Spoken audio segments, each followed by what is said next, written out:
Like most Destiny fans who have loved these games, characters, and stories for years, we here at the Ramen Spot have been looking forward to what we think is the inevitable adaptation of Destiny's massive lore into a movie franchise or a TV show.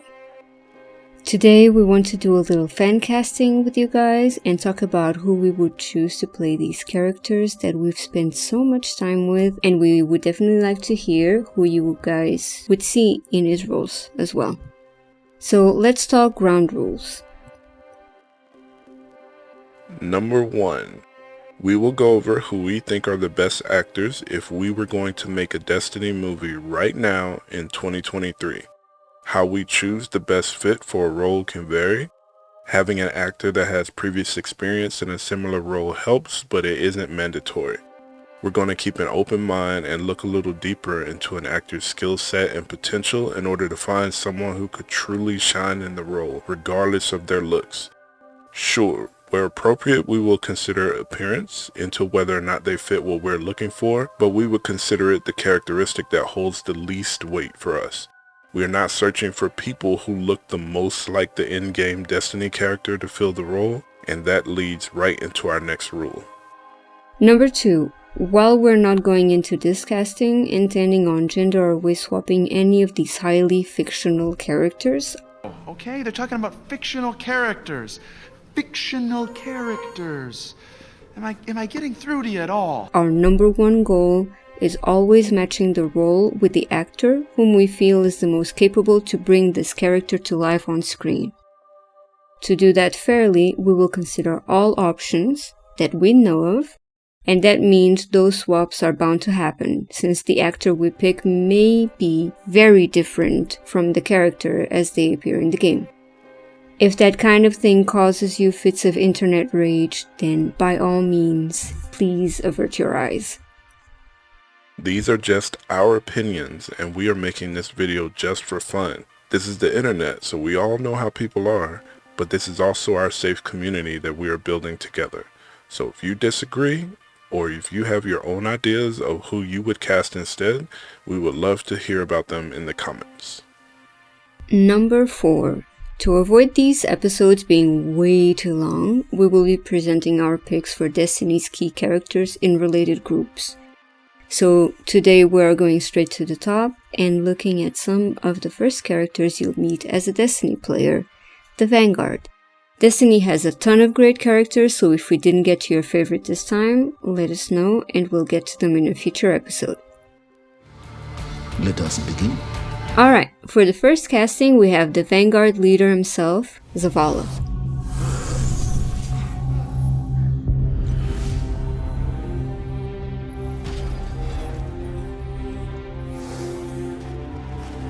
What makes a guardian a guardian?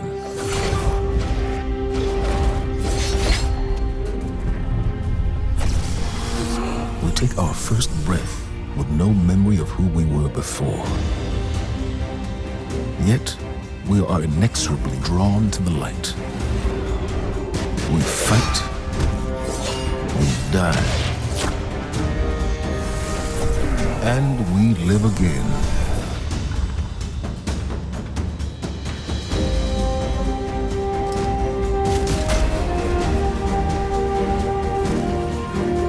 We know that we were chosen for a reason, by something greater than ourselves. For as deep and wide as humanity's rivers have run, it has now been reduced to a precious few, needing something to believe in and a place to call home. This is what we have been called to, the future that we fight for. The future we will protect.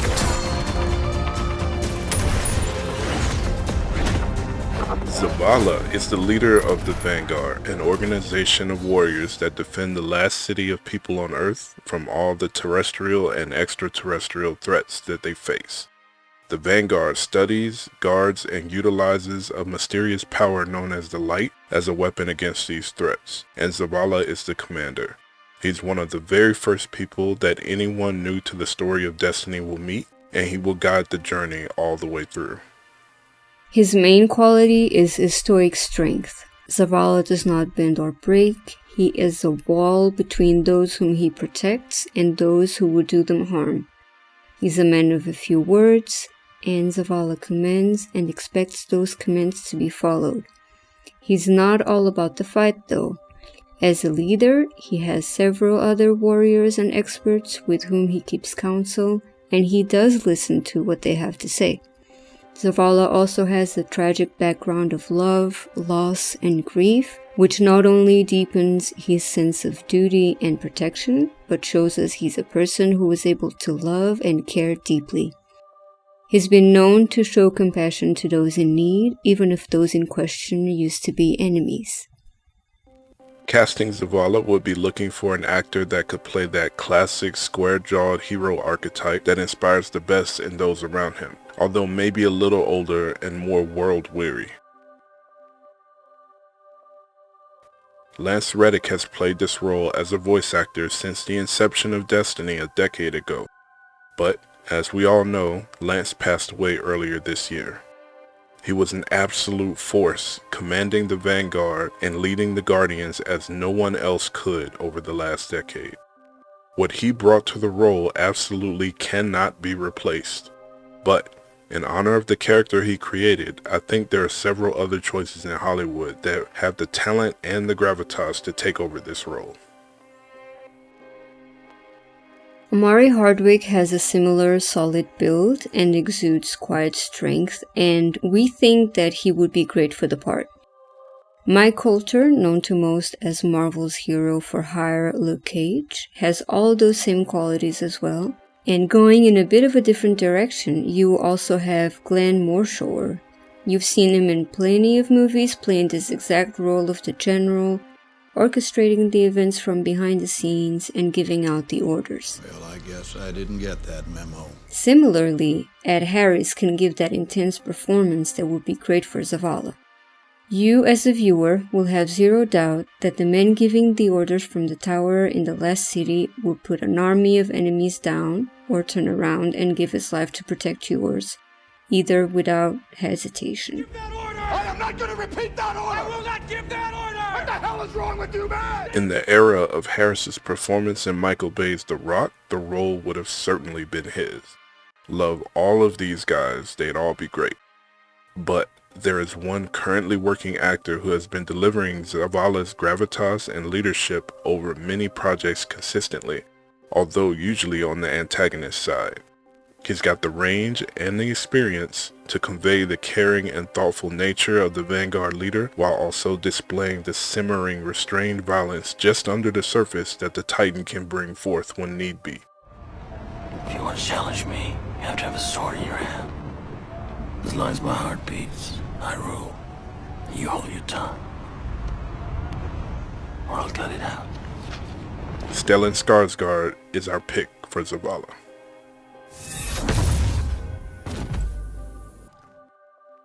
Ikora Rey is the Warlock Vanguard leader and so much more. Ikora holds the record for the longest continuous win streak in the Crucible over even Lord Shaxx.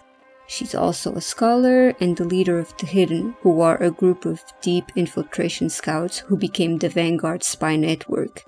She's mindful, taking her time to seek counsel before making decisions, always thinking ahead, and never scared of taking direct action by participating in combat along with the Guardian in the toughest moments.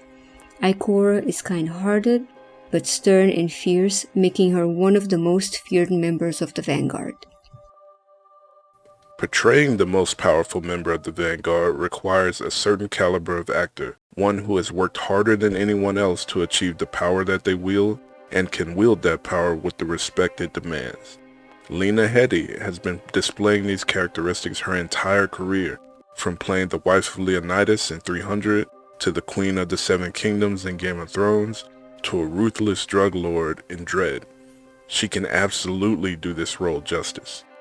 In that same vein, Ashley Romans gave a powerful performance as Yorick's protector in the TV adaptation of Y the Last Man, playing a character who absolutely refused to fail and would never be caught unprepared to do what is necessary to complete the mission. Vivian Achampong's performance in Sedman is both caring and stern, which are qualities we associate strongly with Ikora. Plus she looks great in a buzz cut. It's just a matter of time. Our satellites are running facial, biometric, and behavioral pattern scans. Move, or you will be moved.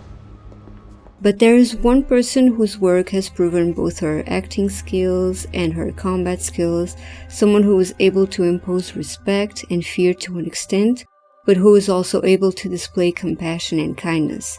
And that person is most popularly known as Ayo, the new general of the Dora Milaje from the MCU, Florence Kasumba, and she's our pick for Ikora Rey.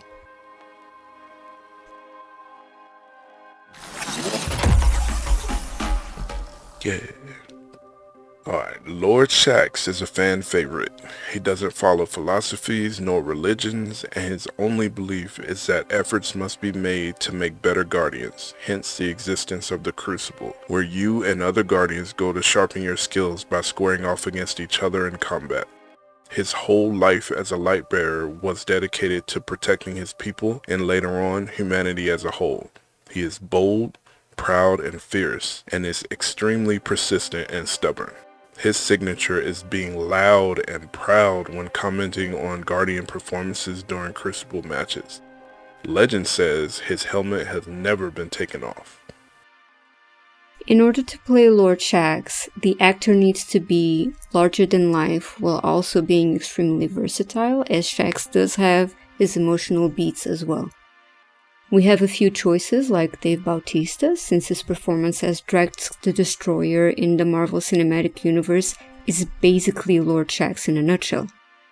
Everything Terry Crews has ever done fits this archetype as well. Winston Duke, who played M'Baku in the Black Panther movies, can be imposing, dramatic, and most importantly funny all at the same time. And he definitely has the range to play this part. One more word, and I will feed you to my children. I'm kidding, we are vegetarians. But this is still the movie business, and you need star power to get butts and seats, even if your actor will be playing a role similar to The Mandalorian and will be covered from head to toe for the entire film.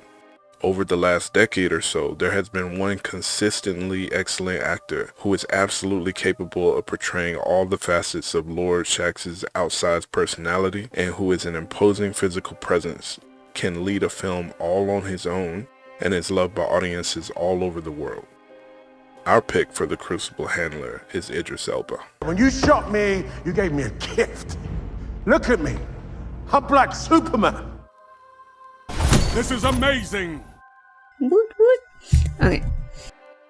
Banshee 44 is the Vanguard's gunsmith, and his skill with weapon parts is unmatched.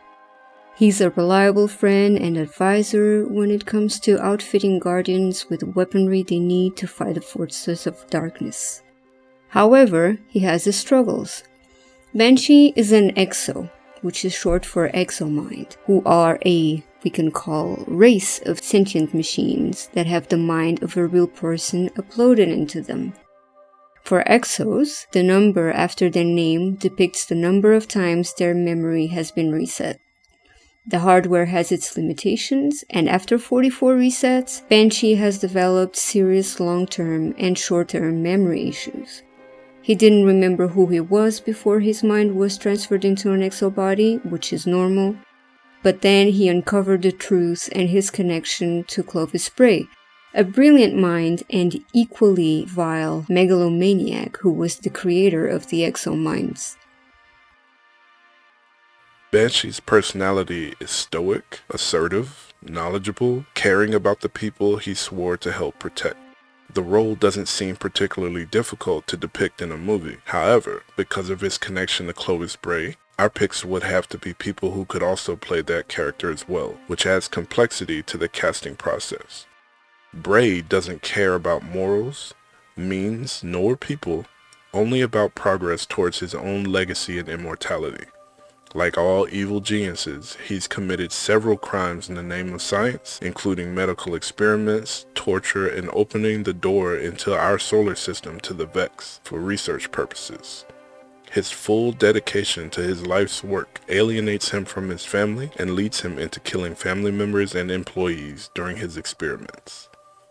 Clovis Bray I is a cruel character who refuses to care about the harm he inflicts upon others, as, like most other tyrants we've experienced throughout history, he believes that the work he does is crucial to the survival of the human species and that he should be worshipped as a god for daring to push humanity forward. Eventually, he finds immortality by uploading himself into a supercomputer, Clovis I, whose personality remained unchanged, and at the same time he uploaded himself into an exobody, Clovis I, who became a different person with time and abandoned the life he once had to live as Banshee 44. This story is a lot more complicated, but basically there are two different instances of the same man. So whoever plays Banshee 44 will have to be able to play both an evil Tony Stark type and a caring stoic genius gunsmith with memory issues who sometimes thinks Cayde 6 is still alive and doing shenanigans. So, for this two-sided coin of a character, we have a few options.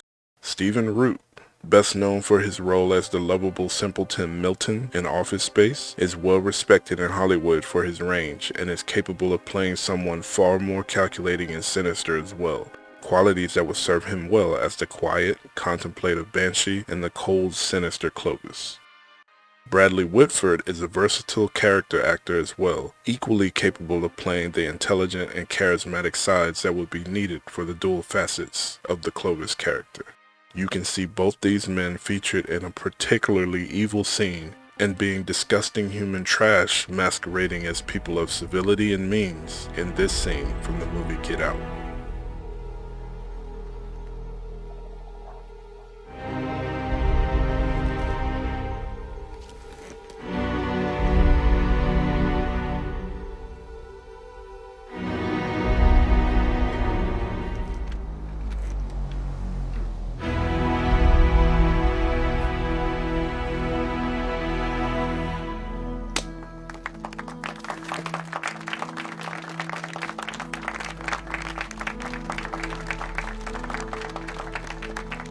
But throughout his career, our pick has proven to be good at comedy, drama, and to be masterful at depicting characters with unique backgrounds and personality traits.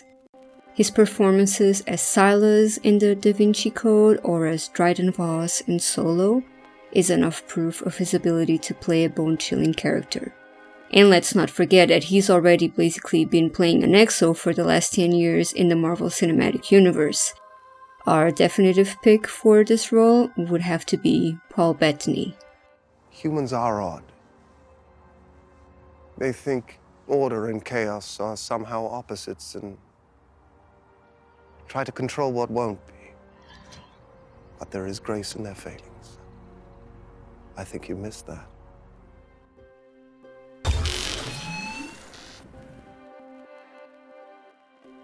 Good choice. Amanda Holliday's story is a tragic one. She was born into the desolate wastelands as her family and their migrant group of refugees journeyed towards the safety of the last city. She quickly learned to salvage and repair machinery for her family to use as shelter and safety on their travels, although she would lose everyone in her party before making it to the last city, where she was taken under the wing of Commander Zavala and would put her skills to good use as the Vanguard shipwright. She's not a light bearer, but her fierce devotion to the ideals of protecting the people of the last city means that she risks her life regularly to help the Guardians on the front lines with air support. Any actor playing Amanda needs to kick all kinds of butt, have a great sense of humor, and exude the bravery that Holliday has always been known for, with a healthy southern accent providing many bonus points, of course. Black Panther's Letitia Wright is a great choice, as the character most people know her as, Shuri, is both a fighter and a technological genius. As far as bringing Amanda's recognizable southern accent, actor Joel Carter is capable of imbuing the role with the wit and charm that made Holliday so lovable in the games. But there is one actor out there, right now, with the warmth to play a caring, vulnerable leader, along with being able to handle herself in combat. And this actor is no stranger to delivering a punch or a punchline. Our pick for Amanda Holliday is Michelle Rodriguez. Death isn't the end. Not since the Traveler showed up. You ever feel sad about your folks? You just wait for them to show up again as guardians. You just wait. I'm still waiting. And finally, we have the fallen hunter Vanguard himself, Cayde 6. Cayde is a favorite character for a lot of Destiny's fans, and especially its hunter mains. He's a goofball who likes to use quips to hide a pretty serious past. As perhaps Destiny's most recognizable character at one time, and his recent announcement to be returning to the series in some capacity in the next expansion, his casting is sure to be controversial no matter what way you go. He's an exo, so his body will be CGI, but the actor in the suit and providing the voice will need to be able to handle comedy with ease, but also be able to fight at the drop of a hat. Cayde's actor needs to be able to put everyone at ease while joking around with a chicken, but still give the hint of a man who's torn up about a mysterious, less than heroic past he's trying desperately to keep hidden, which we've only gotten bits and pieces of from the Destiny lore. Nathan Fillion would be the obvious choice, but he did leave the role of Cayde at one point already. And although Cayde has been shown to be playing a role in Destiny's next expansion, we don't know exactly why Fillion left, so we won't be asking him to reprise it. A lot of actors can bring the sarcastic humor to the role. Ryan Reynolds, for example, has built his entire career on playing just this type of motor mouth. However, he has refined his performance to the point that over multiple movies, he has ceased playing different characters and instead just defaults to playing more Ryan Reynolds. And that is great, but we need a Cayde, not a Ryan Reynolds. Mark Wahlberg has carved out a similar career, a bit more heavy on the action, but with a large dose of snark, and similar to Reynolds, he generally plays variations of the same character in every film. So, while we want an actor that embodies both the Hunter Vanguard's goofy spirit, but also has the dramatic range to do this character justice, we are going to look far outside the expected for our pick here. Just kidding, what do we look like? Never mind that there aren't any actors out that could really do justice to this character without just basically turning it into themselves. Our pick is a respected professional actor and his take on the character is iconic. The role, of course, goes to Nathan Fillion. Oh buddy, I'm not gonna lie. I've missed you. A lot of other people have missed you too.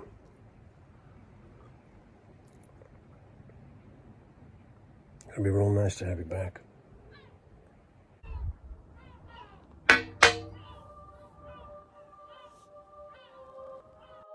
So what you guys think? If you think you know of an actor that is a better fit for a role that we have chosen, please let us know. Also, definitely tell us which Destiny characters you would like to see casted in the next episode. We would love to hear from you. As always, thank you for watching.